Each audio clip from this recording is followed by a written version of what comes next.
Last summer I was sitting in a cafe in Berlin, watching the passerby as I sipped my espresso. As I looked down at my feet, I thought, how have I already gone through a pair of shoes? I could see the rips starting to form at the seams, and I thought back to how far these shoes had taken me. They had walked over miles of cobblestone, gravel, sidewalks, and stairs, and had seen over a half-dozen city streets, each one providing its own unique challenges. They beckoned me to lead them on to new adventures, but I knew that our time together was at its end. I had spent 2 weeks walking around Germany. Each day held new challenges and obstacles to overcome, from language barriers to navigation issues. I had chosen to couchsurf for a majority of my stay, and I found this to be an incredibly rewarding experience.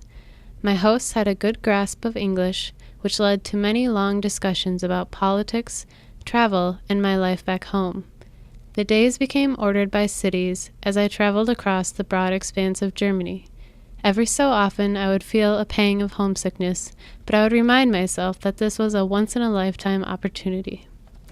I picked up German phrases along the way, but when I tried to use them, most people would recognize my awkwardness and switch immediately to English.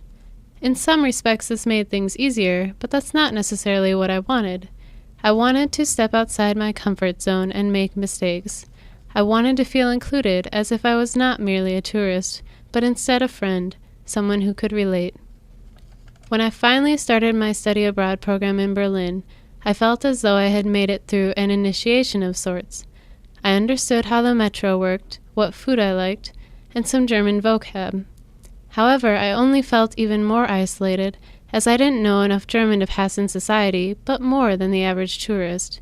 A hybrid of sorts, I worked on trying to improve my German and eventually grew to feel more at home in Berlin.